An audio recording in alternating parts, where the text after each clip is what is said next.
She let him sit at her table in a packed little cafe. She didn't know he was a millionaire or a single dad. It was a cold, gray afternoon in New York City. Rain had come and gone, leaving the sidewalks shiny and slick under the soft orange glow of early evening. Streetlights blinked on too early, casting reflections in puddles as the city moved on, tired and quiet. On a busy corner near Union Square, a cozy cafe called Rustin and Rose offered a warm break from the chill. Its fogged-up windows glowed softly gold, flickering with candlelight. Inside, it was crowded, students typing like crazy, business people muttering on Zoom calls, couples sharing booths and warm drinks. The air was filled with the sounds of milk steamers, chattering voices, and the rich smell of coffee and cinnamon scones. In the back corner near the radiator, Anna sat by herself, bent over an old sketchbook. She was in her early 20s, her messy blonde hair tied in a falling knot.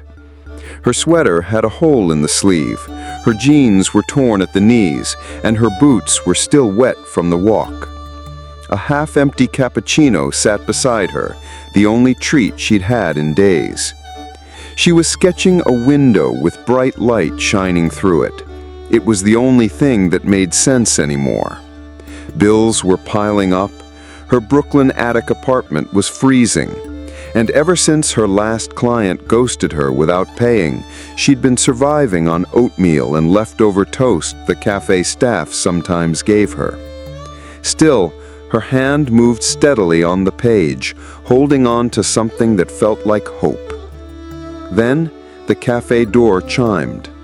A tall man stepped in, damp from the rain, his dark hair messy from the wind. Holding his hand was a little girl, maybe 5 years old, with curly hair and big, scared eyes. Her hands were clamped over her ears. She flinched at the noise.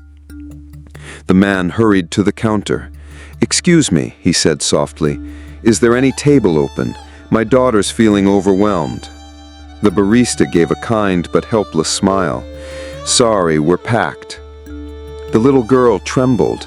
Her eyes started to fill with tears. Anna had been quietly watching. She gently closed her sketchbook, took a breath, and raised her hand. "You can sit here," she said kindly. "There's room."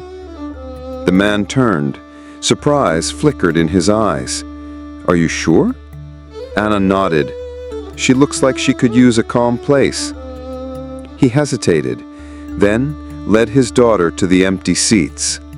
The girl snuggled close to him, still sniffling.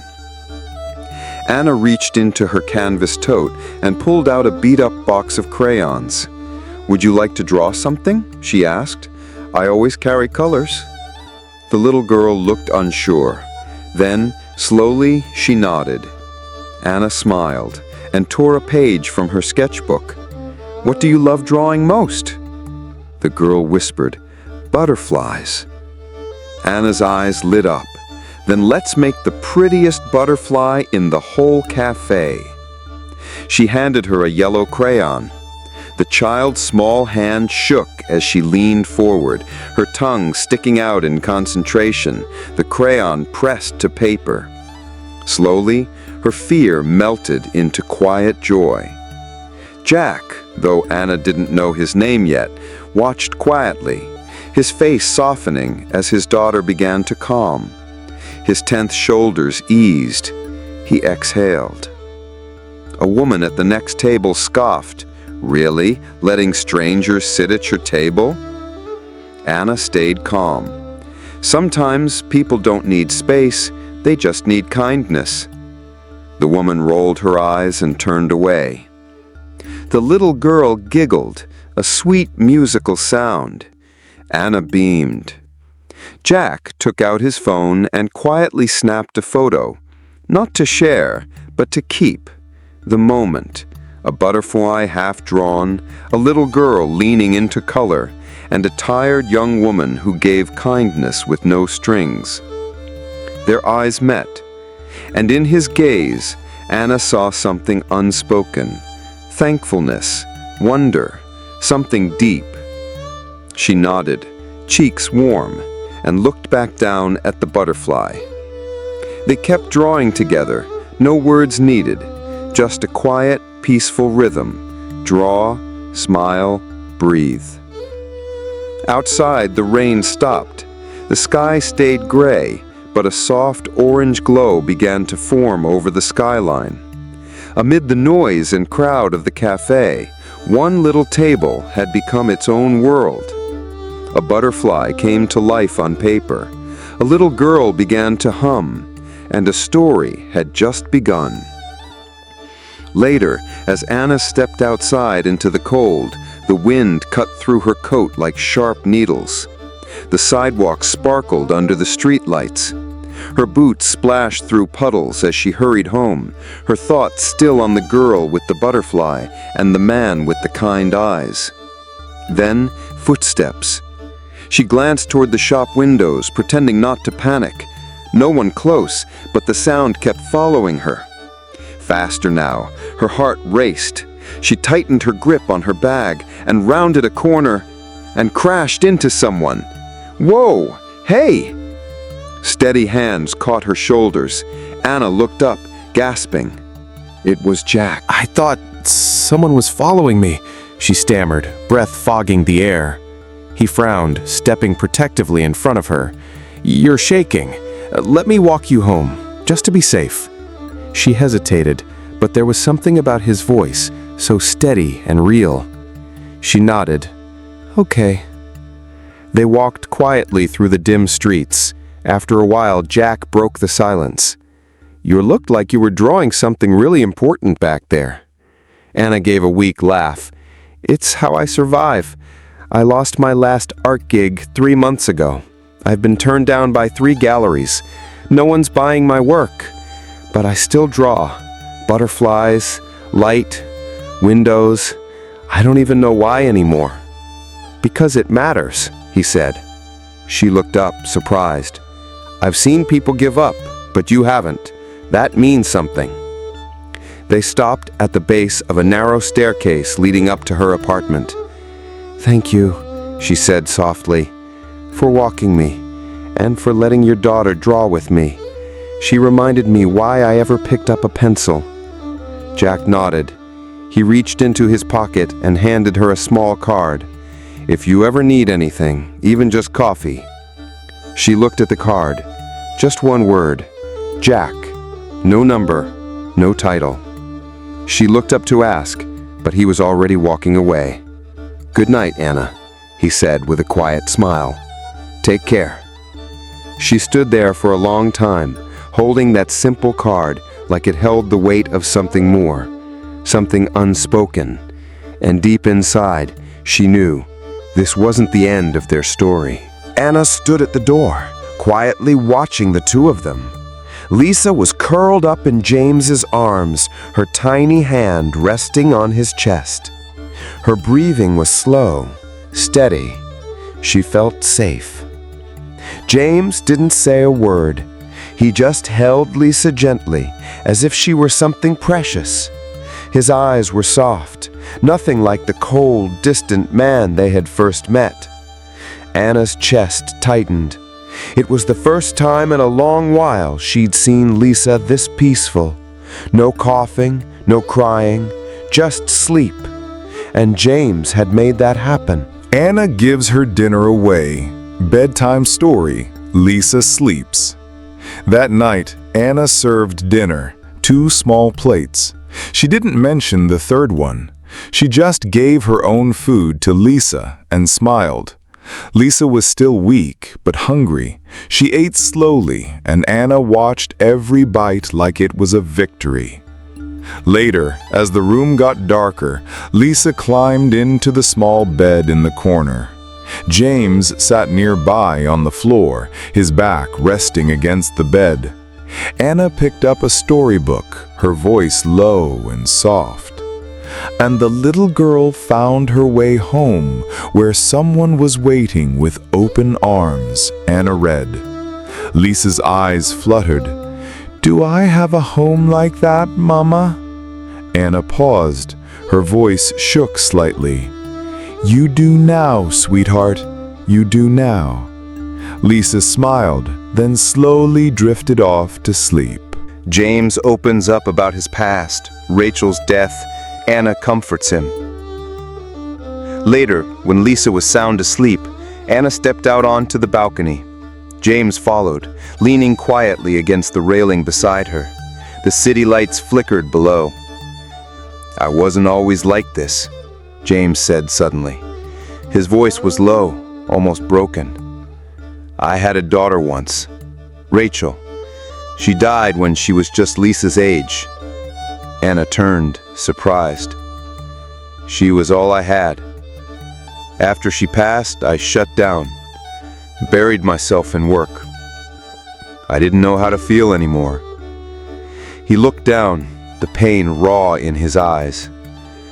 But tonight, holding Lisa, it felt like Rachel was there, just for a moment. Anna didn't speak. She just reached out and touched his hand gently. You still have a heart, James. You just forgot how to use it. The next day, the three of them took a walk downtown. Lisa, still a little tired, held James's hand as they passed shop windows full of lights, clothes, and glittering decorations. Her eyes lit up at every little thing. Then she stopped. In one boutique window, a beautiful light blue dress was on display. Soft tulle, tiny white flowers, and sparkles that shimmered like stars. Lisa pressed her face to the glass. Anna crouched beside her. It's beautiful, huh? Lisa nodded slowly. It looks like something a princess would wear. James stood behind them, watching. Anna tugged gently at Lisa's hand. Come on, sweetie, let's keep walking. But James didn't move. He stepped into the boutique without a word. A few minutes later, he came out holding a bag. Lisa looked up, confused. James knelt in front of her and opened the bag just enough to show her a peek of blue tulle. For the princess, he said simply. Lisa's eyes went wide. She gasped, Is it really for me? He nodded. Every princess needs a dress. Lisa threw her arms around him. Anna stood to the side, speechless. No one had ever done something like that for Lisa, or for her. Not even once. Her eyes shimmered, but she quickly blinked them dry. James looked at her quietly. She deserves it. Anna nodded. Yes, she does. But deep down, a small voice whispered, So do you. The hotel room didn't feel cold anymore. It felt like home. Anna had her study materials spread across the little table, books, notebooks, highlighters. Lisa's drawings were taped near the kitchenette, and her princess dress hung neatly on a hanger by the window. Each night after dinner, Anna studied while Lisa colored or read picture books nearby. James would sometimes bring her snacks or quietly sit with a book, glancing up every now and then to check on them. One evening, as Anna was reviewing her nursing notes, she heard a soft cough from the couch, then another. Lisa was wrapped in a blanket, her cheeks flushed red. Anna rushed to her side. Lisa, sweetheart! James was already at the kitchen counter, grabbing a thermometer and wet towel. She's burning up, Anna said, panic creeping into her voice. I'll help, James said calmly. He set up a cool compress, helped Anna keep Lisa hydrated, and even called his private doctor just in case. They stayed up all night, Anna holding Lisa, James making sure everything was ready, whispering soothing words when Lisa whimpered. By morning, Lisa's fever had broken. Her small hand clutched Anna's shirt, and her breathing was steady. Anna looked at James. You didn't have to stay up. I did, he said softly, because I wanted to.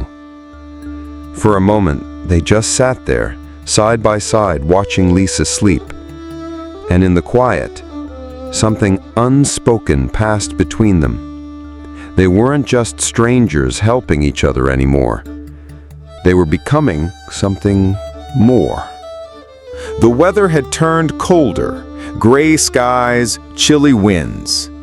Anna wrapped Lisa in layers before they went outside, always careful, always watching. But sometimes even love and caution aren't enough. One evening, Anna was walking home from the market, holding Lisa's hand, when she felt the little girl lean heavily against her. She looked down. Lisa's face was pale, her eyes glassy. Anna dropped the bags. "Lisa," she whispered, heart racing. They rushed back to the hotel, Lisa burning with fever and barely able to keep her eyes open. Anna tried everything: cool cloths, warm broth, medicine, but Lisa only got worse. Her breathing turned shallow. Anna's hands trembled. She was scared, really scared. She reached for her phone. James answered on the first ring.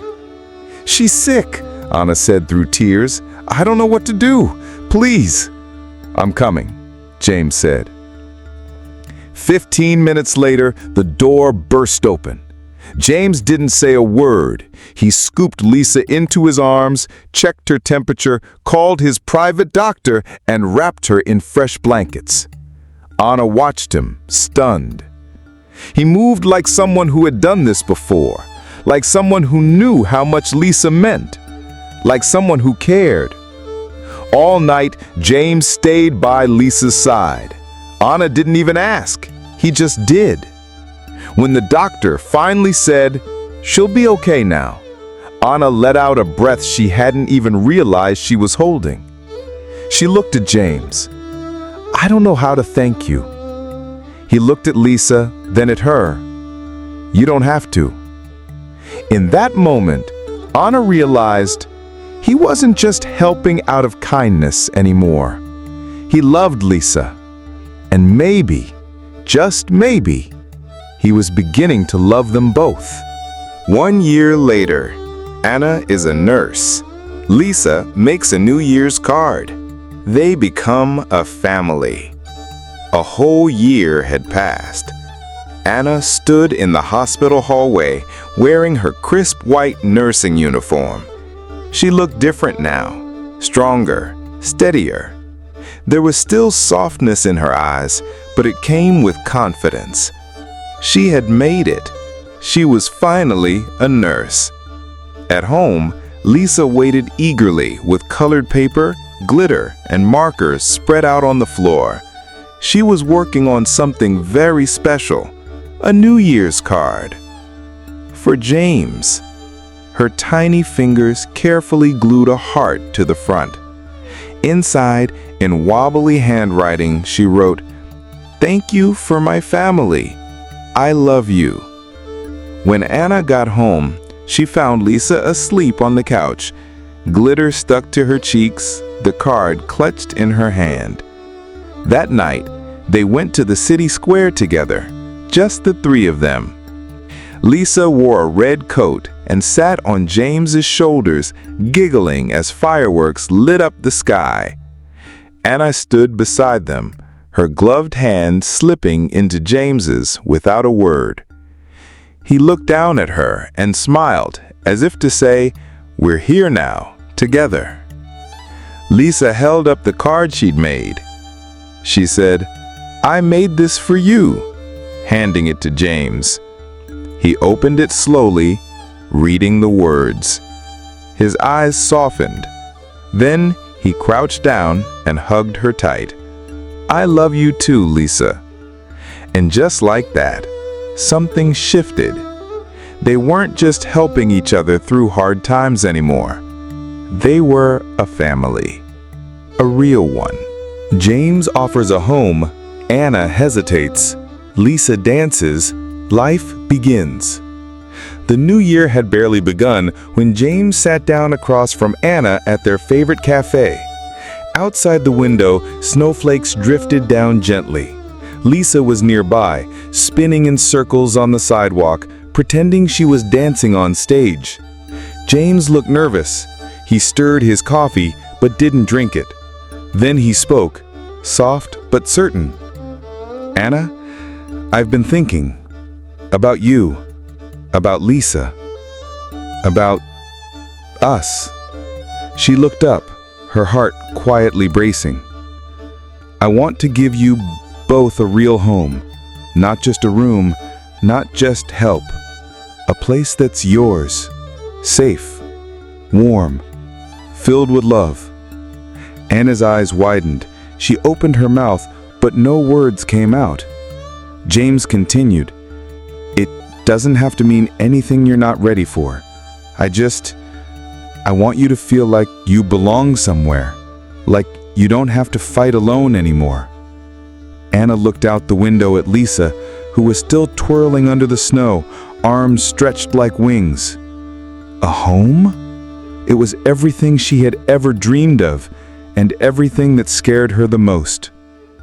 I don't know," she whispered. "It's a big step." James didn't push. He just nodded gently. "I'll wait. As long as it takes." That night they returned to the hotel, but things felt different, softer, more open. Lisa danced across the hallway floor in socks, laughing as James clapped and Anna twirled her too. Laughter echoed off the walls like music. Later, Anna sat by the window, watching her daughter fall asleep, cheeks pink from joy. And in that quiet moment, she felt it. This wasn't just survival anymore. This was life. Real life. And it had finally begun.